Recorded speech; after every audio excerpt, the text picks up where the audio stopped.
Hola, ¿qué tal? Bienvenidos a Charlas de Mentes. Hoy tenemos un invitado de lujo, el profesor doctor Gustavo Pereira, doctor en Filosofía por la Universidad de Valencia, con la tutoría de la profesora Adela Cortina, profesor titular de Filosofía de la Práctica en la Universidad de la República, en la Facultad de Humanidades y Ciencias de la Educación, y coordinador de la Cátedra de Derechos Humanos UNESCO en la Universidad de la República también. Bienvenido, Gustavo, ¿cómo estás?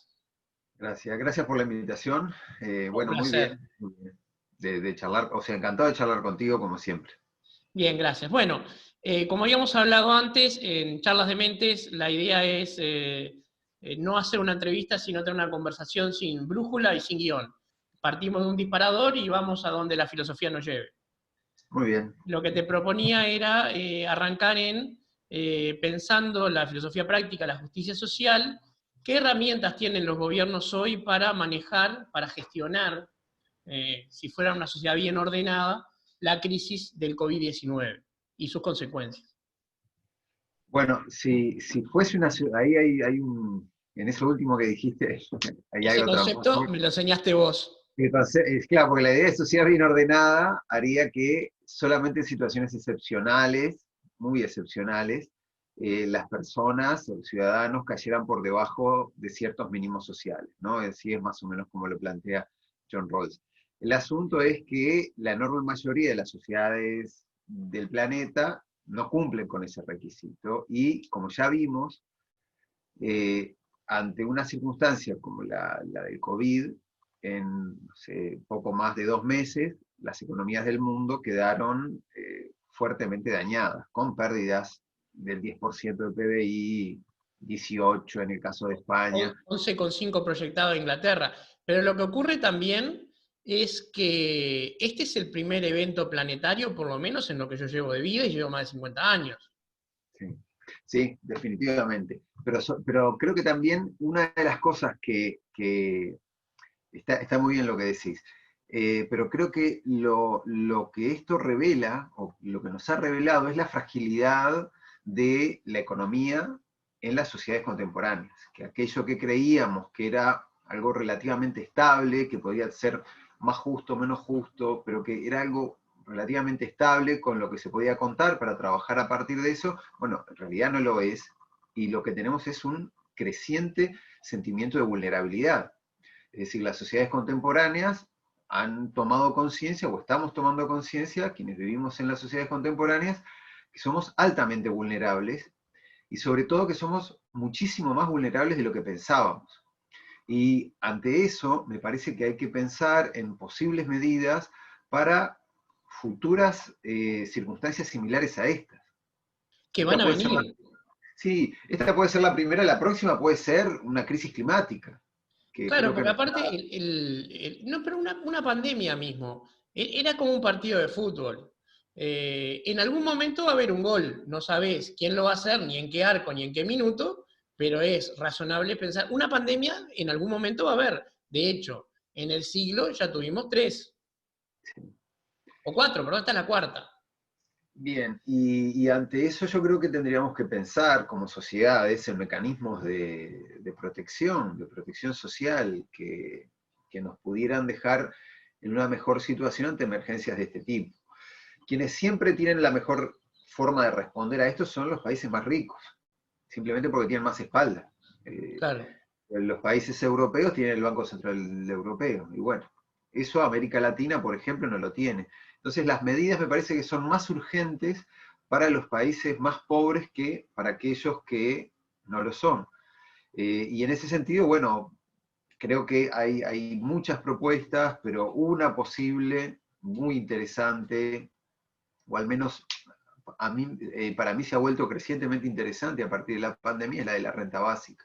La relación. eh, que es una propuesta de Philippe Van Parijs de hace muchísimo tiempo, de hace ya bastante tiempo.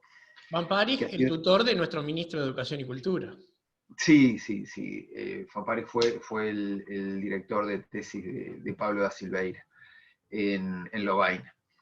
Y bueno, esa propuesta creo que es algo a manejar, a pensar, que no es, que, creo que tiene como gran virtud la simplicidad de su aplicación y que lo que hace es traducir a los diseños institucionales algo que es, o que ha sido pensado y planteado por muchos filósofos y por muchos cientistas sociales a lo largo de la historia. Sí, acá Uno de ellos va Ferreira. claro, Sí, sí, por supuesto. Pero acá, en esta crisis, fue planteada por algunos integrantes del gobierno, digamos, al gobierno, al Poder Ejecutivo, y más o menos explícitamente se la descartó por ser una medida demasiado de izquierda. Pero los países que la implementaron no son precisamente países de izquierda. Está Finlandia, por ejemplo, que en un momento la implementó también. sí. Yo creo que eso de pensar en las medidas así como de izquierda, no es muy preciso, ¿no? Yo Tenemos pienso que, que es de otro siglo, porque sí, aparte deja el eje autoritarismo-liberalismo por fuera de la visión descriptiva, y, y la realidad es que es encasillar, es como decía justamente Ferreira, pensar no pensar en función de ideas relevantes. claro. A mí me parece que a la hora de considerar las medidas, tenemos que tratar de tener una medida un poquito más estratégica.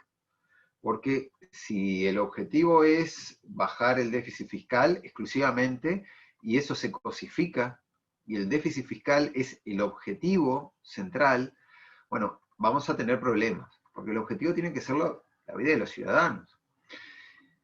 Y a la hora de pensar en la vida de los ciudadanos, una propuesta como la de la renta básica no solamente nos da herramientas para superar situaciones de crisis, sino que también nos permite manejar de muy buena manera o tener una red de protección muy buena a la hora de pensar en la reestructuración del mercado laboral. Una de las cosas que crecientemente va a pasar, o sea, que está pasando y que va a pasar, es la pérdida de puestos de trabajo a partir de la robotización. Y lo que ya vivimos todos es un incremento altísimo de las exigencias de calificación para acceder a un puesto de trabajo. Lo que tenemos es que hay gente que está quedando obsoleta y que no puede trabajar de nada. Sí. Bien, ¿qué hacemos con esa gente? Esa es la primera pregunta que hay que hacerse. ¿Qué Bueno, hacemos con eso? tenemos un instrumento fabuloso que es Cinefoc, pero el gobierno lo está debilitando cada vez más. ¿Sí? Pero también hay que pensar que incluso en INEFOP, porque pensemos en esto, ¿no, Bernardo? Alguien que tenga nuestra edad, Sí, más o menos que tenga nuestra edad, y que no, que tenga secundaria terminada, que tenga el ciclo básico terminado, a duras penas, ¿no? Bueno, para esa persona, si no ha realizado algún proceso de adecuación al mercado laboral, de entrenamiento diferencial, va a ser muy difícil poder reinsertarse por más que, o sea, INEFOP no puede hacer magia. te planteo un ejemplo concreto. El ciclo básico terminado es lo que exigen los supermercados para traer las verduras del depósito y ponerlas en las góndolas, porque ya no se empacan, se empaca el propio cliente. Claro. O sea, En para que te das fin, una idea, ¿por qué hay que saber literatura para traer y llevar verduras? Solo porque pueden, lo piden porque pueden. sí, sí. Y este es el mercado laboral que vamos a tener, estas son las necesidades que es necesario atender de la gente, y seguramente con una renta, con un ingreso básico, las situaciones de quienes están en estos, quienes son los casos de estos ejemplos que veíamos, van a ser más llevaderas o van a poder sobrellevarse de mejor manera que sin eso. Eso no asegura el tema del empleo, es decir, vamos a seguir teniendo el problema de esta persona de 50 años con el ciclo básico apenas terminado. Pero lo que sí es que esta persona no va a pasar hambre. Lo que sí va a suceder es eso. Y va a poder pagar algo de sus cuentas y no vamos a tener que hacer ollas populares. El MIDES va a tener menos carga o vamos a tener una reducción de programas. En fin, hay una multiplicidad de ventajas que conducen a la justificación de un programa como el de la renta básica. Hay alguna cosa que dice Stiglitz ahí también en distintas instancias que a mí me parece que es un argumento a favor de la renta básica. Lo que dice Stiglitz es que en situaciones parecidas a estas que tenemos, bueno, lo mejor que hay que hacer es invertir en aquellos que transfieren rápidamente y directamente al mercado interno el dinero que el gobierno suele otorgarles, ¿no? Dígase Por los que ejemplo, no tienen capacidad de ahorro. claro. Entonces, una renta básica de un monto, no sé, moderado para estas personas que están que ¿Qué son los estaríamos más hablando? vulnerables. ¿$200? Sí, menos. Estamos, Bien. no sé, $200 puede ser, una cosa así. Eh, lo que van a hacer, o lo que va a suceder es que esos $200 van a ser dinamizadores del mercado interno. Sí, no cabe Entonces ninguna duda. lo que Todo tenemos lo es que es también servicios básicos va a va a ser dinamizar. una política dinamizadora del mercado, ¿sí? Es decir, no... Te doy un Y, ejemplo actual. En otra charla con la economista Andrea Burstein, la hermana de Verónica Burstein, la filósofa. ¿sí? Eh, Fue alumna mía. ¿Qué? Sí, sí, sí, Fue alumna. por eso te comento. En Inglaterra han aplicado lo siguiente. Hay un 50% de bono gratuito y universal para comer en restaurantes y pubs hasta 10 libras. O sea, te dan hasta 5 libras, básicamente. Y eso hace que la restauración esté explotando en Inglaterra. Lo están haciendo a costa de un déficit consciente, pero están manteniendo toda la industria de la restauración activa y aceitada para cuando se termine la crisis. Y la gente está teniendo calidad de vida. Porque te adelanto dos objeciones que ya sabés que se van a hacer ante el planteo de la renta universal. La primera es la adquisición de bienes posicionales. Y la segunda es el famoso tema del clientelismo, ¿cómo se dice? Del asistencialismo. Sí, a mí me cuesta pensar, o es como bastante difícil ver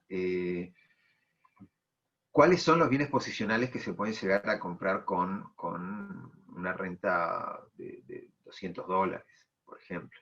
Es un teléfono celular. Un par de champions. No importa, porque es su dinero y que compren lo que quieren. Eso Claro, es claro, normal. pero muchas veces lo que no entendemos es que esos bienes posicionales son vitales o son determinantes para la reproducción vital. Bueno, ¿Sí? vamos a aclarar un poco qué son entonces.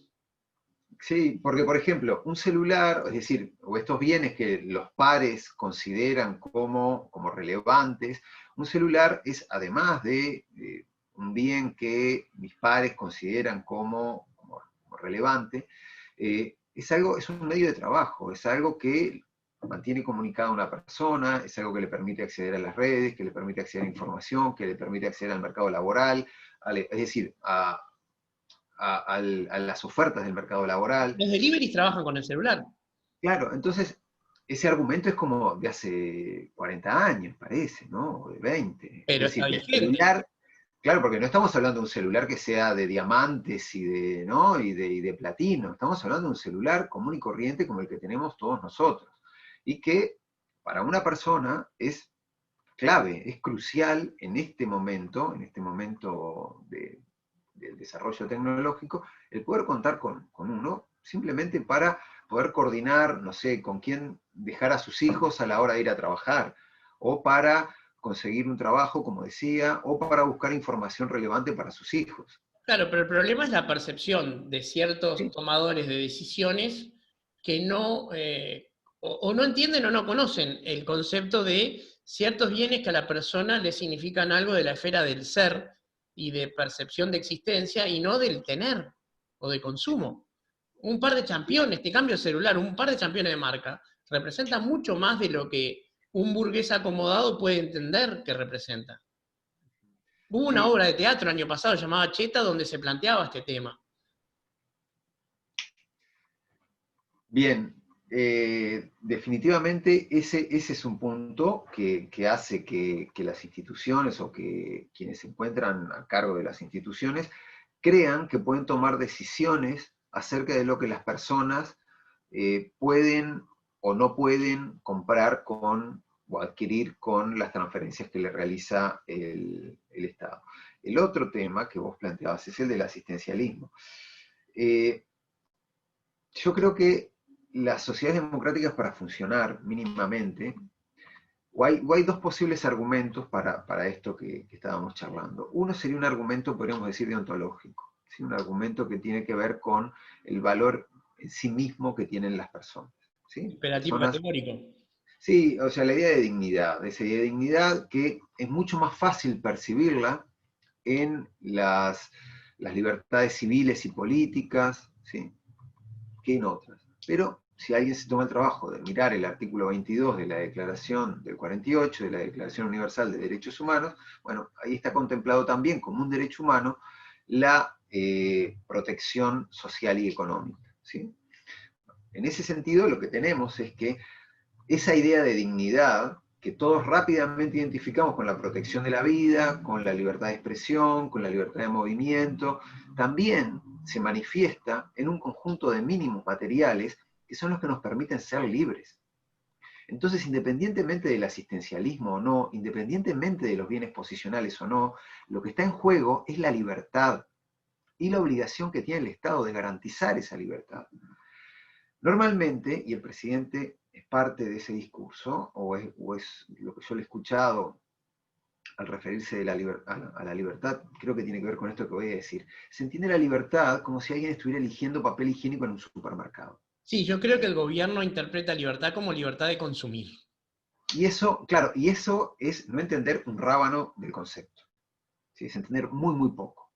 ¿Sí? Si la libertad es simplemente libertad de elección, bueno, hay mucho para aprender. ¿Sí? La libertad requiere de ordenamientos institucionales que la hagan posible. Requiere de eso que el pensamiento republicano presentaba como la ley creando libertad. Y también requiere, que eso también es parte de la herencia hegeliana, es decir, las instituciones como posibilitadoras de la libertad. Y también requiere de un mínimo material para poder llevarla adelante. Eso John Rawls lo llama como el valor social de la libertad, se habla de libertad positiva, podemos hablar de libertad real, que es de lo que habla Sen, de lo que habla Van Parijs también. El argumento de la renta básica es un argumento libertarista, Sí, ¿sí? Es un argumento que está basado en la realización de la libertad. Entonces, claro, el entender a la libertad simplemente como la elección de un nuevo auto, o la elección de un par de championes, o la elección, como decía, de el papel higiénico en el supermercado, bueno, es entender la mitad de la película. Y estos mínimos materiales son los posibilitadores de la libertad. Por lo tanto, un gobierno mínimamente comprometido con la libertad tiene la obligación de asegurar esto. lo que estás diciendo se opone a este concepto tan en boga de meritocracia, que le exige a las personas una serie de capacidades que no fue capaz la sociedad de sustentar que las adquiriera. Sí, pero ahí la meritocracia, porque si vamos a la etimología del término, creo que es como un poco distorsionada, ¿no? Porque no tenemos ningún gobierno que esté estructurado en torno al mérito. La democracia no tiene nada que ver con la meritocracia. ¿Vos decís que hay ¿Sí? generaciones de tercer presidente en la misma familia? No. No, pero además los mejores no son los que gobiernan necesariamente, si no miremos a Trump y a Bolsonaro. Sí, ¿Sí? claro. Nos tocaron los bobos de la clase que nos están gobernando. ¿Y qué países? Claro, nada menos. Entonces, la democracia no necesariamente es consistente con la meritocracia, muchas veces quisiéramos que fuese así. Y la meritocracia también es algo sumamente interesante en determinados contextos. ¿Sí? Es algo importante, no interesante, es muy importante en determinados contextos. Por ejemplo, a la hora de evaluar a un profesional, a Sí, un como un profesor médico, a un universitario. químico, a un filósofo, bueno, vamos a mirar su curriculum vitae y vamos a ver los méritos que ha hecho y que son reconocidos por su comunidad. ¿Sí? Claro, donde ese concepto no tiene mucho sentido es evaluando trayectorias con orígenes y con circunstancias francamente disímiles o fuertemente disímiles. Pero es que lo que pasa es que el término, como se usa políticamente en la actualidad, es casi una falacia de hombre de paja del concepto real de meritocracia. Se habla de meritocracia en el sentido de sustentar afirmaciones de los pobres son pobres porque quieren, o son pobres porque no tienen ganas de trabajar. Y se asimila el mérito a un trabajo que no hace muchas veces porque no tienen la oportunidad, porque no tienen libertad para elegir. Sí, sí, definitivamente. Entonces, tal vez lo que sería interesante es pensar en el concepto de mérito y de meritocracia, una vez que tenemos ciertas condiciones que nos colocan en más o menos una igualdad de competencia. Porque la idea de mérito, yo reitero, es muy importante. La idea de mérito es lo que hace que para acceder a un puesto de trabajo no sea o sea criticable el clientelismo. Sin que ser el hijo de, no sé, la tarjetita, o los favores sexuales, ¿no? De algún intendente. En fin, todo eso es criticable porque, ¿desde dónde criticamos eso? Bueno, lo criticamos desde esta idea de mérito, de que para entrar en Antel, para hacer una pasantía o para lo que fuere, lo que se nos va a pedir es aquello que todos reconocemos que es relevante para el cargo. ¿Sí? Un cargo de un puesto administrativo o un puesto técnico o lo que fuere. Sin embargo, lo que en muchos casos tenemos es que esto no es contemplado. ¿Sí? Y cuando no es contemplado lo criticamos desde la perspectiva del mérito. Sin embargo, reitero, lo que no es admisible es que circunstancias fuertemente desiguales, ¿sí?, sean tomadas como el inicio, como un parámetro admisible para una evaluación en términos de mérito. Bueno, El sistema científico, por Ferreira ejemplo. llegaba a la conclusión de que el impuesto a la herencia violaba los principios del liberalismo, del liberalismo económico, digo yo, ¿no? Pero Entonces, claro, pero hay algo más importante que eso. digo porque el liberalismo es lo que se está oponiendo en este momento a las políticas igualitarias. En doctrina económica, Sí, digo yo, ¿no? sí, claro, lo que pasa es que ahí hay que ver bien de qué liberalismo estamos hablando.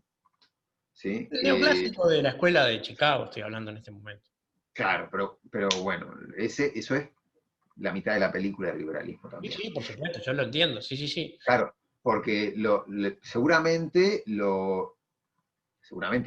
El liberalismo que ha tenido mayor impacto en el siglo XX no es ese, No. ¿sí?, sino que es el liberalismo igualitario de John Rawls, de Ronald Dworkin, que ha tenido un impacto enorme en diseños constitucionales, Claro, en pero la forma que tenemos de tuvo impacto autocomprendernos. donde funcionó, no en el Río de la Plata. No, y en Chile tampoco, que es el gran ejemplo que hubo hasta hace poco. Claro, ahora no se sabe dónde meter a Chile, que era el gran experimento histórico-social exitoso. Bueno, ahí tenemos los resultados. Lamentablemente, bueno, lo único que queda ante muchas posiciones de este tipo es ver hasta dónde van los experimentos y luego mostrar, bueno, mirá, esto se cayó, y acá se cayó, y aquí también se cayó. O sea, a mí muchas veces me llama un poco la atención, es como una especie de pesadilla el ver la dificultad que tenemos como especie de aprender ciertas cosas, o lo difícil que es el aprendizaje histórico, ¿no? Histórico normativo. Eso se ve muy, muy claramente en comportamientos discriminatorios, que una y otra vez parece que volvemos sobre lo mismo, que no hemos aprendido nada de distintos tipos de holocaustos que hemos tenido a lo largo de la historia. Y con el Siendo que pensamiento algunos se económico. reconocen y otros no.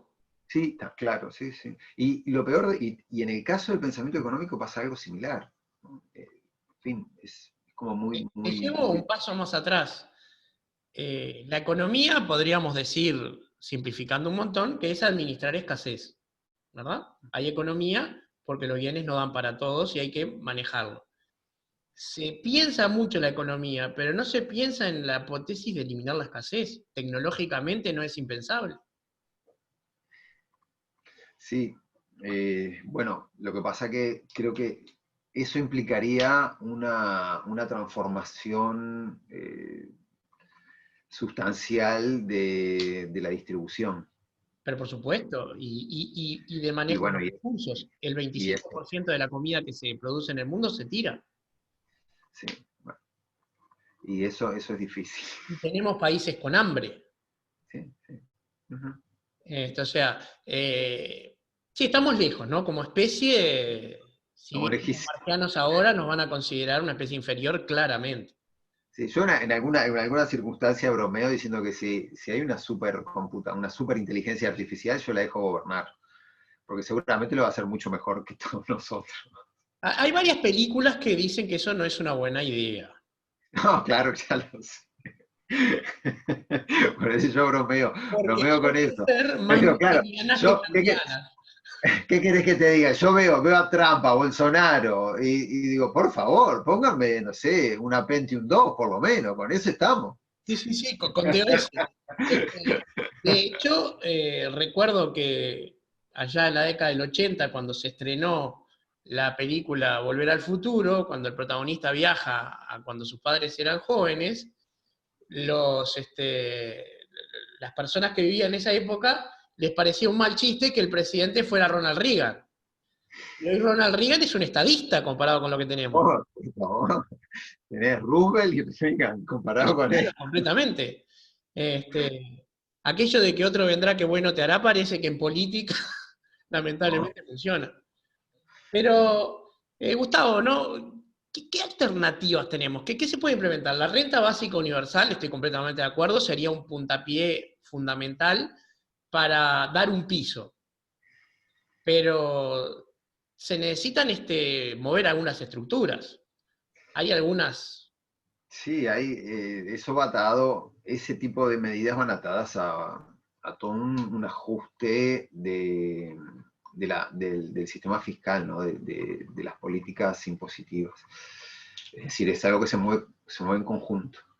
Eh, yo no tengo claro cómo se traduciría eso en estructura, en estructura impositiva, pero creo que sí sería necesaria una mayor progresividad que la que tenemos ahora.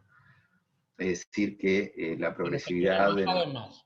sí, que viste que la progresividad de nuestro IRPF para en determinado momento, bueno, que eso tendría que continuarse, como por ejemplo en países nórdicos, ¿no? No, Por como un poner- país insospechado de ser comunista como Estados Unidos. sí, sí, también, claro.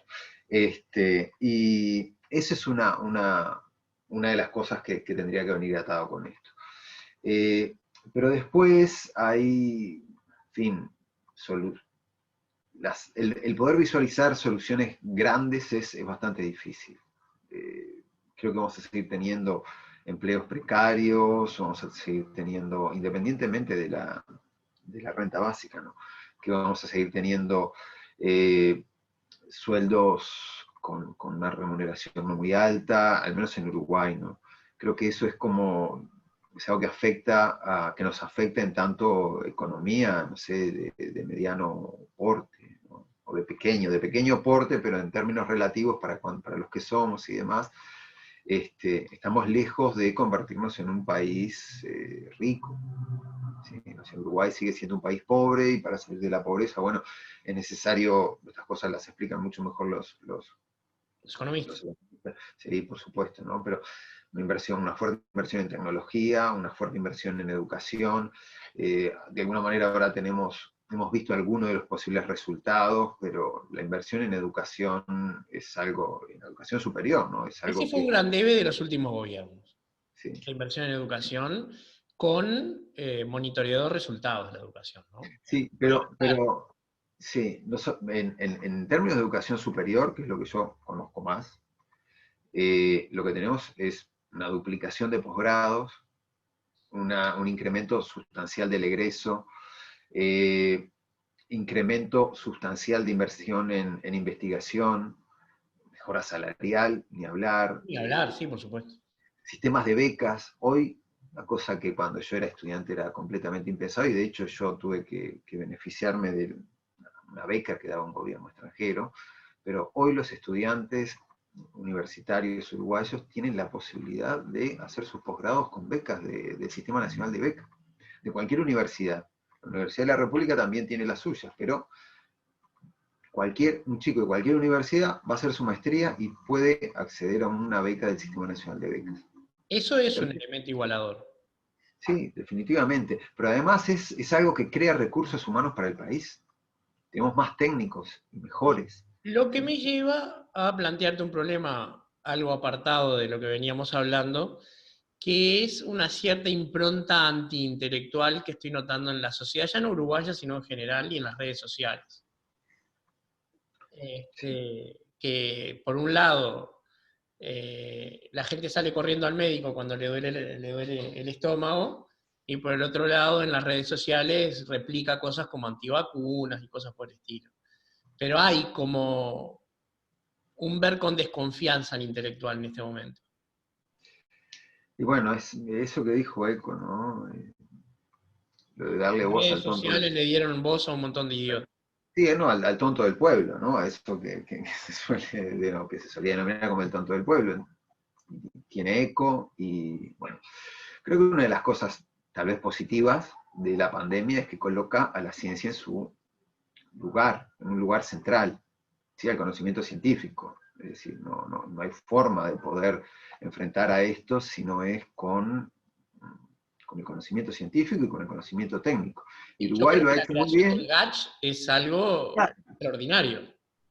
Claro, es que por eso Uruguay lo ha hecho muy bien porque apeló al conocimiento acumulado y al conocimiento creado y a los recursos humanos que eran parte de su sistema científico.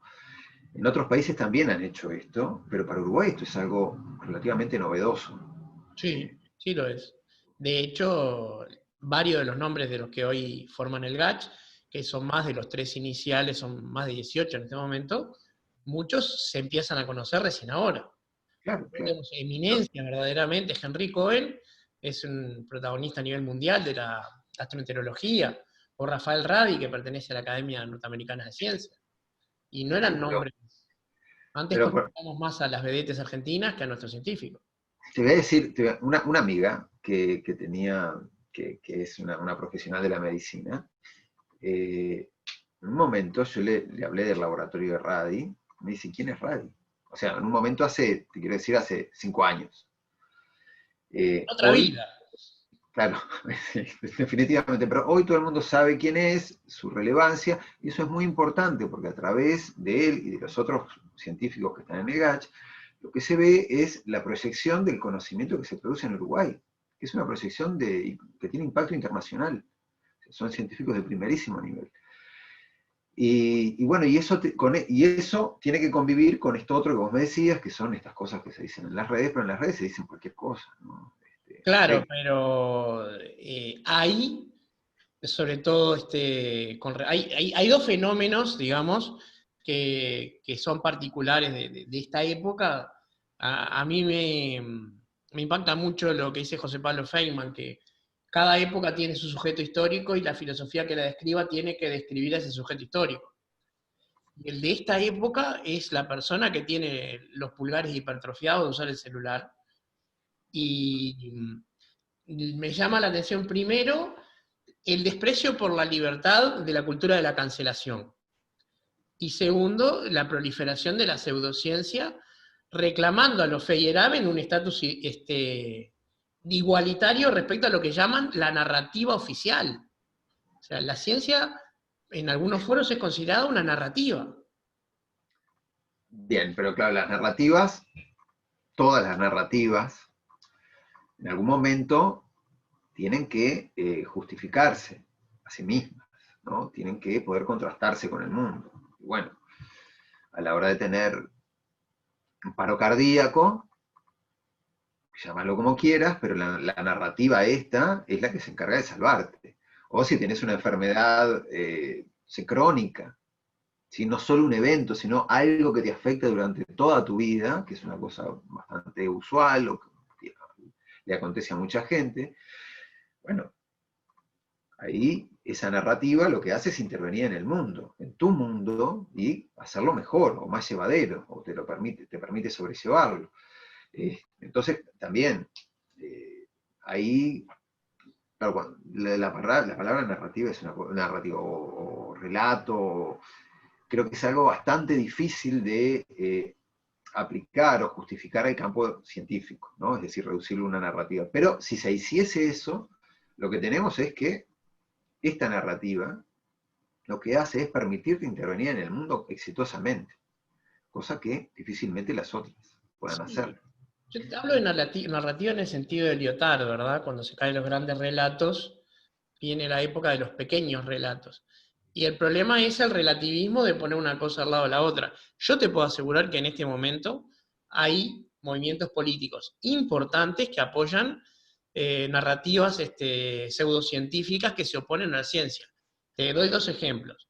Podemos en España le da un lugar a las antivacunas que es impresionante, y el partido de Macri llegó a tener medidas antivacunas en Argentina y nos llegó a provocar que en el 2019 hubiera casos de sarampión en Uruguay, que fueron importados y no proliferaron porque nosotros sí nos vacunamos. Pero son movimientos políticos, gobernantes que han podido ser permeados por estas narrativas que no se sustentan. Y una cosa más, si me permitís, cuando apareció el COVID-19, la enfermedad esta, en China construyeron en 6 días hospitales de medicina científica, no de Claro. moxibustión. Sí, sí. Yo creo que ahí tal vez es algo como, el tema es un poco más de en qué consiste o qué rol juega la cultura científica en las sociedades democráticas, o cómo es que se divulga, se conoce, se trata, ¿sí? A esta especie de, podríamos llamarlo, alfabetización científica que deberíamos tener en tanto que ciudadanos y que tenemos relativamente poco o nada. De nuevo con esto que acaba de pasar en Uruguay con el GACH. La pandemia, una de las cosas que nos provocó es que rápidamente tuviésemos que acordarnos de alguna cosa tal como, ¿qué era eso del ARN mensajero? ¿No? Para entender la mitad. A ver, eso que estudiábamos en el liceo, a ver cómo era. Bien. Yo creo que es necesario que en las sociedades democráticas haya una mayor divulgación o una divulgación de alta calidad del conocimiento científico, que nos permita entender esto y otras cosas. Y que en distintos lugares esta cultura científica, esta necesidad de tener una cultura general científica, como tenemos de arte o como tenemos de, no sé, de cocina, ¿sí? Esta necesidad de tener una cultura general científica es algo que debería ser estimulado por las instituciones, porque las democracias van a ser, me parece a mí, mejores democracias cuanto mayor sustentabilidad puedan tener en este tipo de conocimiento, dándole su lugar, es decir, el espacio en el que pueden actuar y en el que deben actuar. Pero nos hace más fuertes o nos haría más fuertes como ciudadanos a la hora de que nos quisieran vender este tipo de cosas. No sé, que la Tierra es plana, por ejemplo. Otro tema. O que las vacunas no funcionan para nada, o en fin. Lo Alguien... mejor que leí sobre las vacunas, ya que nombraste el ARN mensajero, es que el ARN mensajero se internaliza como ADN, como transcriptor del ADN del individuo, y lo reescribe de forma tal que el paciente deja de ser un ser humano, lo reescribe y lo convierte en otra cosa. Algo que estamos a 10 Ah, películas de poder hacer, que es imposible, que no funciona así, y si llega a ser así, yo quiero ser Wolverine. claro, yo también. Estamos disputando por el mismo superhéroe. Bueno, puede haber dos. Sí, Uno de Danubio y uno de Nacional. ahí va. Pero claro, vos te das cuenta, ¿no? El disparate, ¿no? De eso. Y la necesidad de poder tener interlocutores o divulgadores o gente que sea capaz de transmitir esto, no sé, por ejemplo, el alcance que tienen las vacunas, la dimensión real. Bueno, vos haces un poco, vos haces Sí, eso, ¿no? En tu la trabajo idea en de estos café. espacios es justamente tematizar estas cosas.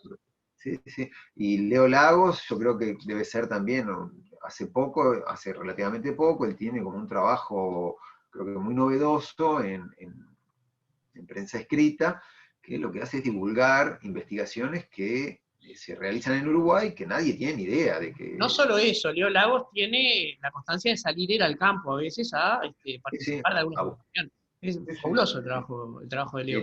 sí, sí, de ir a buscar sí, sí, a los investigadores. Claro, porque ahí hay un problema serio que tiene que ver con toda la academia. En la academia se hacen muchísimas cosas y normalmente hay una menor preocupación por la divulgación. ¿Sí? Lo que nosotros muchas veces hacemos o que queremos hacer es, bueno, llegar a ciertos resultados y que esos resultados sean publicados en lugares de cierto impacto. Y bueno, a la hora de divulgar ya depende mucho menos de nosotros, porque depende de un medio de prensa, de cómo... Y el contar con divulgadores profesionales, para decirlo de alguna manera, con gente que se dedica a eso y que te va a buscar y que te hace una entrevista, te pregunte, y a ver, el libro o una investigación que hiciste y que publicaste en tal revista. Bueno, eso es una ayuda enorme, no para los científicos, No, no, para la para, población en general. claro, o para los académicos, porque nosotros estamos locos de la vida con que nos publiquen en los lugares que publicamos. En fin, Bueno, con pero eso, los filósofos en ese punto estamos en una situación de precariedad, porque, algunos. bueno, a eso voy. Eh, Cuando se precisó un científico, llamaron a Rad y a Henry Cohen y siempre me olvido el matemático. Y bueno, a los que formaron el GACH. Pero a la hora de llamar a un filósofo, van a buscar al primero que conocen. Y ponen a todos en el punto de igualdad. Y no es lo mismo, yo te fui a buscar a ti, y si fuera a buscar este otro, iría a buscar a alguno de mis profesores, pero yo estudié filosofía en la facultad. Sé quién está ahí. Pero, por ejemplo, estamos en la idea que de Argentina nos vienen filósofos que son estrellas mediáticas, y no es filosofía. O sea, no es lo mismo. Bueno, yo creo que eso es parte un poco del crecimiento también, en fin, que hay que ir aprendiendo. Es difícil para alguien que no está entrenado el poder distinguir. Yo eso lo entiendo mucho. Y hay como muchas veces alguna retórica que es como mucho más atractiva que otras. Eso es así. Y bueno, lo que sería deseable sería que a la hora de buscar un académico, cualquiera sea, bueno, se vea su trayectoria, se le evalúe, pero simplemente por la responsabilidad de poder brindarle al público un producto de calidad. Bueno, tú sos ¿No? columnista en La Letra Chica y la calidad periodística de ese programa se destaca en los medios uruguayos. Sí, sí, bueno, yo fui invitado alguna vez, no columnista, pero sí, ese tipo de periodismo es muy bueno. A mí me parece como muy, muy bueno. Tocan temas, o sea, la forma de trabajar, de relacionarse con los entrevistados, con los temas, la profundidad que le dan a los temas, en fin, me parece algo sumamente interesante.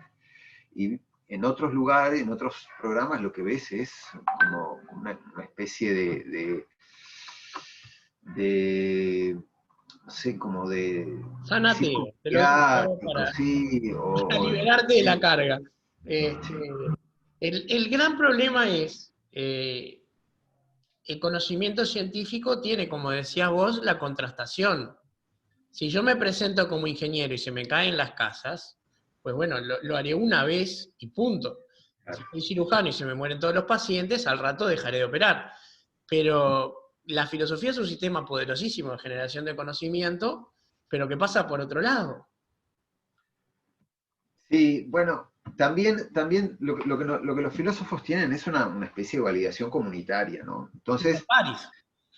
claro, si vos, por supuesto, sí, sí, como todo trabajo académico, las publicaciones son revisadas por pares, evaluadas por pares y se publican. Pero, eh, no sé, si vos vas a CEPAL, por ejemplo, o no sé, el BID, o un organismo internacional serio, lo que hace a la hora de buscar un académico es cualquiera, ¿no? Un economista, ¿no?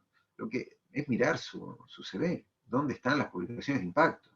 Porque una de las cosas, una cosa es divulgar y está muy bien, y a mí me parece perfecto que haya muchos divulgadores y que divulguen economía, ciencia, eso me parece fabuloso, filosofía también.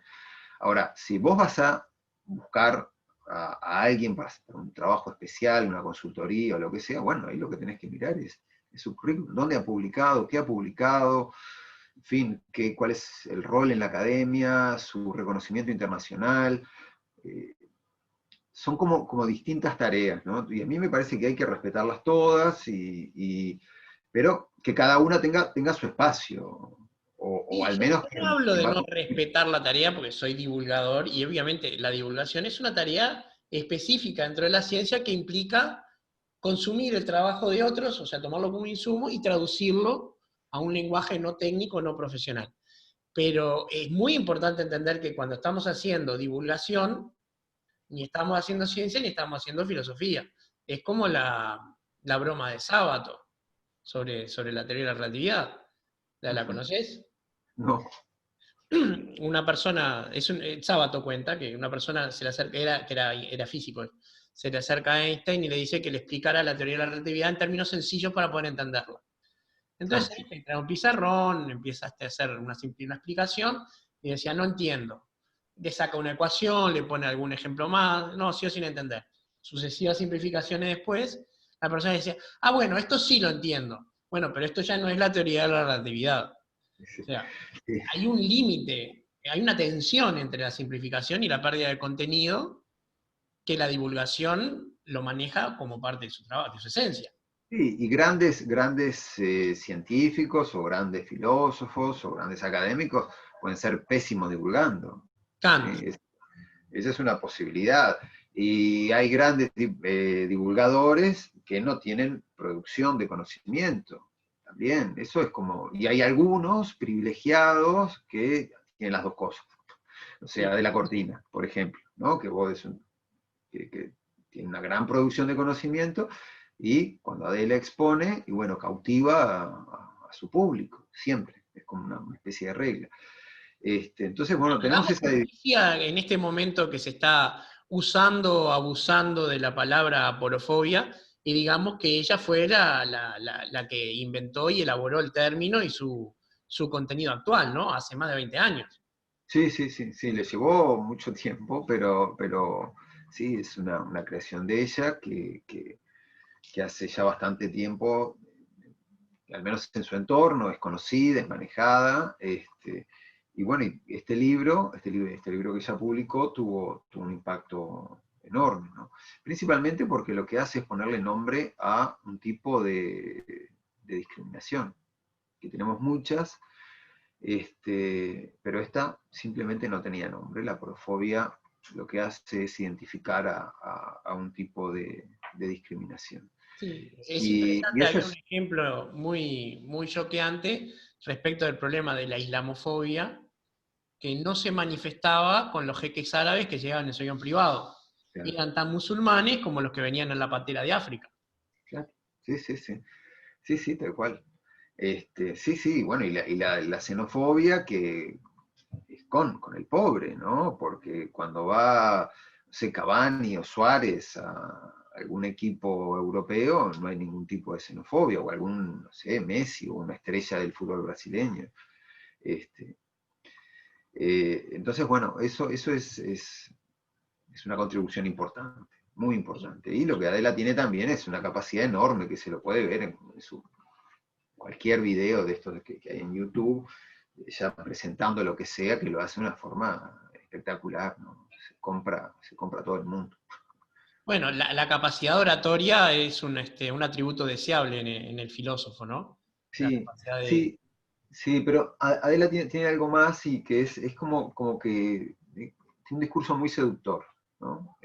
Porque claro, yo conozco muchos pensadores, filósofos, en fin, que son muy buenos oradores, pero capaz que son como un poco más secos, un poco más articulados, así como más. Y ella es como que se te mete en hablar contigo al lado, ¿no? Pero bueno, eso, como te decía, eso lo tienen pocos. Sí, Y claro. algunos tenemos una cosa sola y un poquito de la otra, o ninguna, en fin. Pero es importante tener claro eso, ¿no? Que una es la producción de conocimiento y otra cosa es la divulgación. Sí. Y la producción de conocimiento tiene estándares muy exigentes, muy exigentes. Entonces, si alguien quiere ver qué es lo que hace un científico, qué es lo que hace un filósofo, bueno, hay que ir a mirar su CV y ver dónde publica, con qué periodicidad, qué tan reconocido es por sus pares en Uruguay, en el exterior. Y otra cosa distinta es divulgar. ¿Sí? Son dos cosas diferentes. Sí, Es sí, son dos tareas importantísimo. diferentes que requieren, digamos, juegos de habilidades diferentes también. Destrezas diferentes, sí, sí, destrezas diferentes, claro que sí. Sí, sí. Y está claro, y hay que empezar a defender la idea de que la investigación académica, no tecnológica, o sea, la que no se puede medir en plata de forma directa, o sea, no es viru viru, ¿no? No, no, definitivamente no. No, pero es que eso es, pensar de esa manera es como una especie de canto a la ignorancia, ¿no? O una fuerte manifestación de ignorancia, ¿no? Porque Sí, pero uno, una yo ignorancia preguntaría, peligrosa. claro, pero yo preguntaría, todo el conocimiento que permitió eh, encontrar los restos de desaparecidos con el trabajo de los antropólogos de mi facultad, ¿no? ¿Eso es viru viru? De ¿Alguien ninguna se manera. anima a decir eso? No, no, de ninguna manera. Yo pienso, absolutamente no. La Traje investigación, el ejemplo porque quería tematizarlo, porque me claro, parece. claro, pero no, no, y yo sé, por supuesto, lo del viru viru lo dijo Mujica, ¿no? Sí, claro. Y yo cuando estoy diciendo lo ignorante me refiero a él. Sí, sí. Eh, Lo eh, sobreentendí, pero valga la aclaración. y cuando se investiga el pasado reciente, y hay un grupo de investigación, de investigadores, de historiadores de la Universidad de la República que hacen un trabajo monumental sobre eso, que pueden explicar y articular toda la trama de la represión durante la dictadura, eso es viru viru, por favor. No, no. O estas reflexiones que hacemos nosotros, esto que estamos pensando, la propuesta de la renta básica, ¿sí? Para que no sea un bolazo, la propuesta de la renta básica requiere un trabajo de investigación atrás, Y ver transdisciplinar, o sea, no. de qué tipo de libertad estamos hablando, de qué alcance del concepto de oportunidad, de cómo deberían ser compensados los ciudadanos, todo esto que remite a una discusión de siglos, ¿sí? Y a una discusión reciente de altísima calidad. Bueno, eso está lejísimo de ser viru viru. Claro, yo O sea recuerdo que, que tú hace unos años hacías un trabajo con un grupo transdisciplinar donde de las primeras cosas que se hicieron fue salir a la sociedad a medir parámetros. sí, seguimos con ellos. Vamos a cumplir 15 años. El año que viene cumplimos 15 años. Si el COVID nos deja, tenemos pensado una fiesta de 15 y todo. Pero claro, eso es parte del trabajo que hacen académicos en serio. Es Claro, pero decir, es que justamente la filosofía de la práctica no es Yo tengo un ejemplo que me resulta entre risible y doloroso, que es, yo estaba escuchando una previa de un partido de fútbol, ¿no? Y el conductor, que bueno, era Julio Ríos, defendió la charla inicial de su programa como filosofar.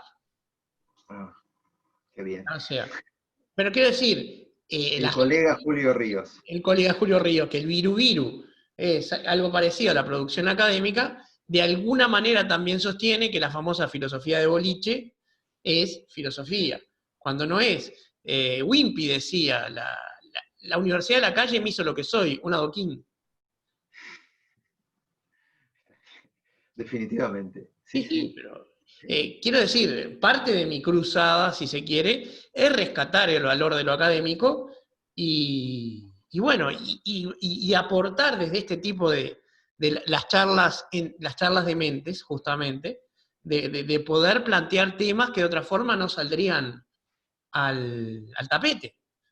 El tema académico, la fundamentación de la renta universal, no es política, porque como comentamos en algún momento de la charla, la han implementado países de todo tipo y tenor, con distintos objetivos y distintos éxitos.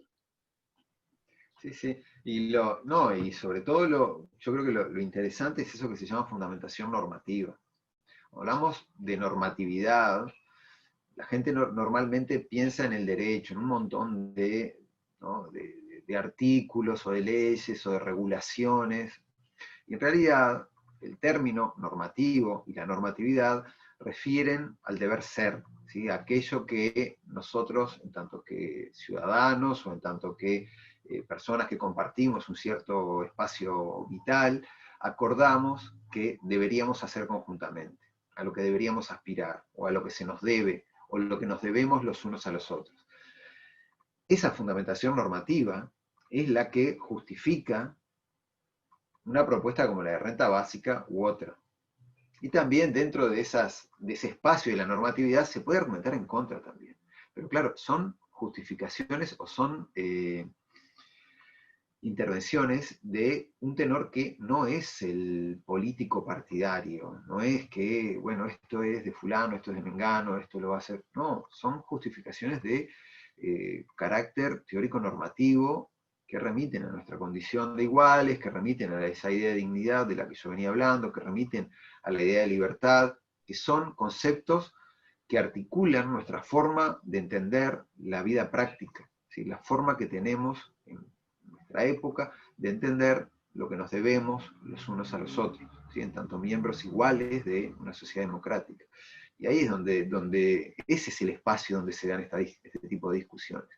Lamentablemente, o bueno, muchas veces tenemos que la discusión pública lo que tiene es una ausencia bastante importante de esto, o esto aparece muy lateralmente.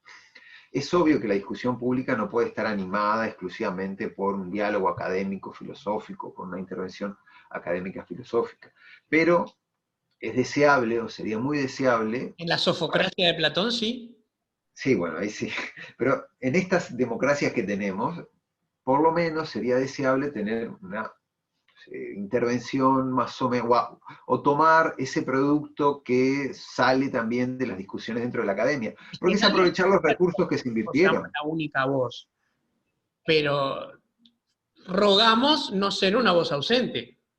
Sí, es que es una forma inteligente de aprovechar los recursos que se invirtieron, ¿sí? Podemos pensar en algo de ese tipo. El país invierte en educación, invierte en investigación, y está muy claro, o al menos está más o menos claro, cómo se transfiere esa inversión a la sociedad en algunos campos. En medicina, en ingeniería, en química, así. En filosofía menos, en historia menos. Esto que yo decía recién, va un poco en ese sentido.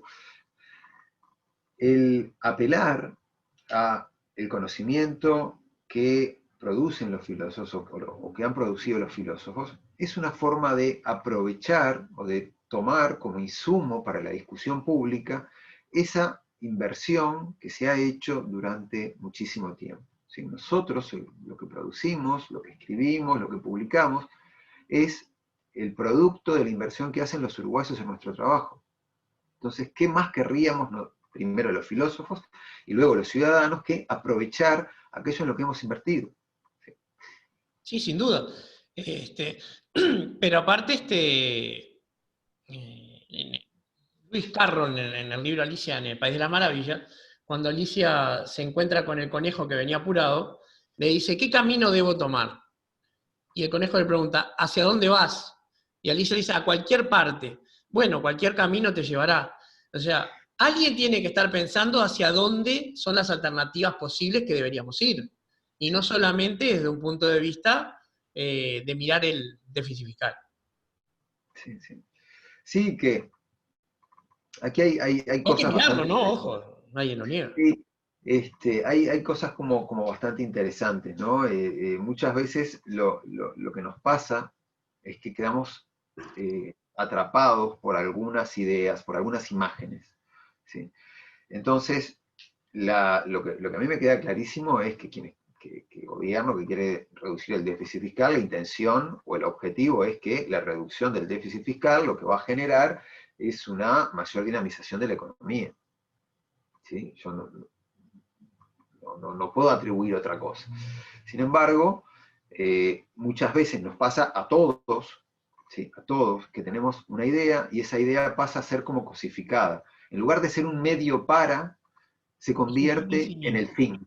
Se convierte en el fin. Y ahí es cuando se complican las cosas porque empezamos a no ver con claridad para qué era eso, y probablemente lleguemos a sacrificar lo que previamente o lo que primariamente era un fin por ese medio convertido en fin, ¿sí? Es decir, si el déficit fiscal asume un protagonismo tal o se convierte en el núcleo de la política económica de Uruguay, probablemente nos olvidemos o prestemos menos atención a aquellas otras cosas que pueden efectivamente dinamizar la economía, como pueden ser las pequeñas empresas, en fin, que han sufrido un disparate ahora con la pandemia. O el bienestar de los más vulnerables, ¿sí? Las necesidades básicas de los más vulnerables. El bien mayor a custodiar es un tema que merece debate y ciertamente el déficit fiscal, en cualquier condición que sea, difícilmente sea el bien mayor. Puede ser una situación coyuntural muy importante, pero no puede ser un fin en sí mismo. Sí, sí, yo hace poco escuchaba a algunos economistas, porque claro, como yo no sé de economía, simplemente simplemente escucho y veo. Y recuerdo que decían que hay países en el mundo, no recuerdo bien cuáles, pero que tienen déficit como el nuestro o un poco más, que no pasa nada. Estamos hablando de economías del primer mundo, ¿no? Y me parece que lo que ha sucedido es que hemos cosificado, o se ha cosificado, esta idea del déficit fiscal, que pasó a ser el núcleo de la economía nacional. Y eso es peligroso, porque lo que yo no tengo claro, lo que tengo claro sí es que hay una intención de reducción del déficit. Lo que yo no tengo claro es cuáles son las estrategias de desarrollo. Claro. ¿Cómo se van a proteger a las pequeñas empresas que han sufrido un montón y que han cerrado simplemente con esta situación? Estoy hablando del pequeño negocio que en 2 meses entregó al local. O En 2 meses negocios de no tan pandemia, pequeños que, dada la paralización, no pudieron mantener la rueda andando. personal.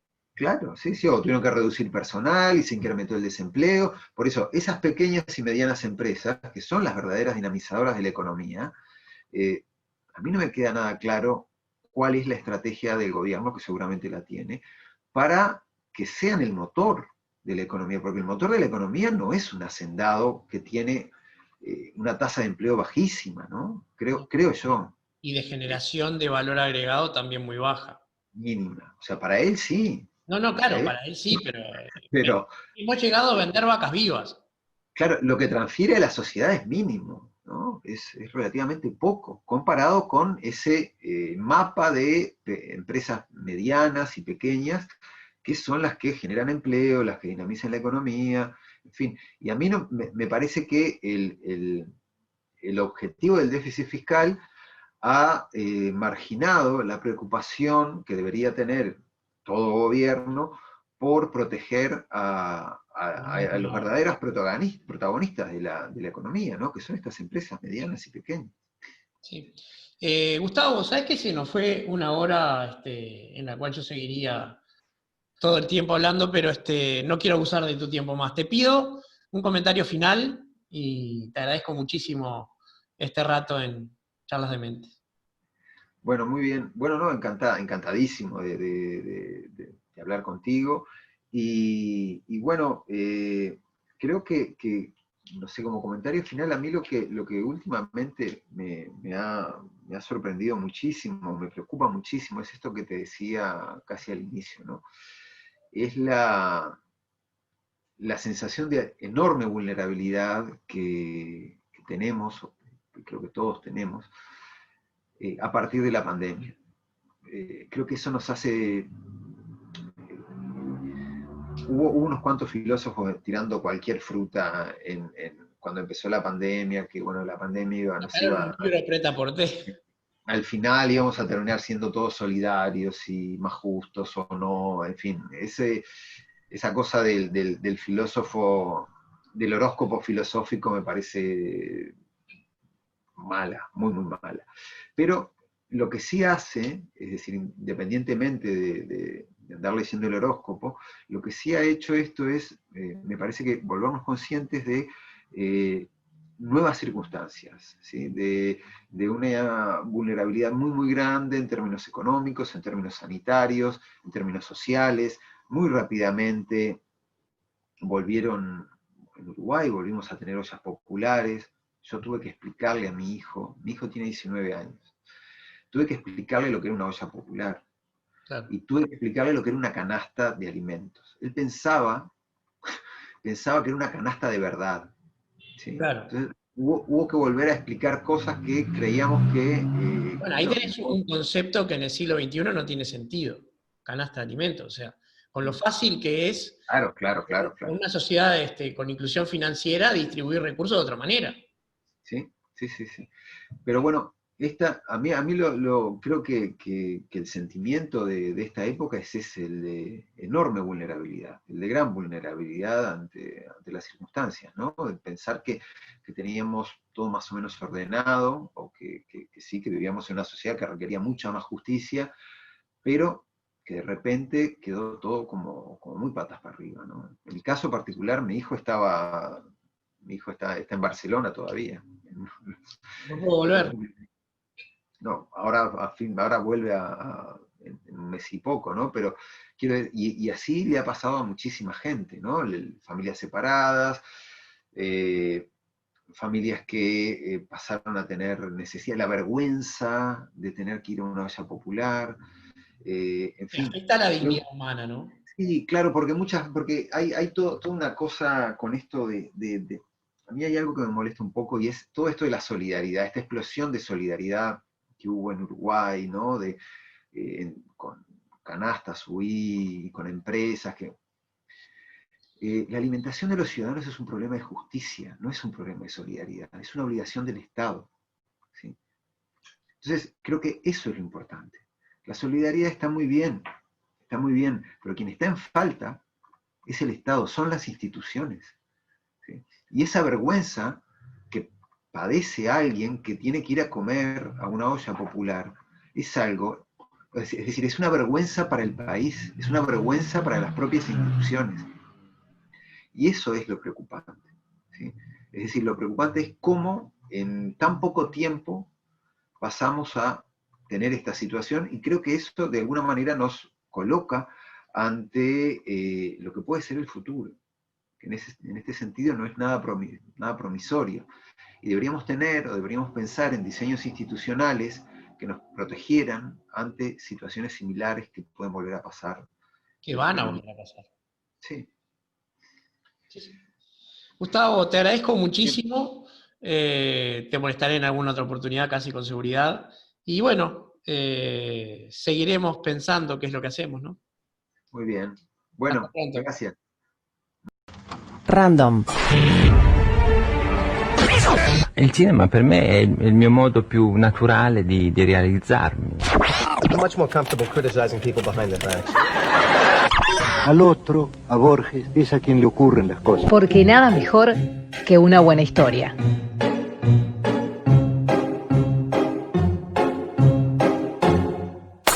Historias Random por Bernardo Borkenstein.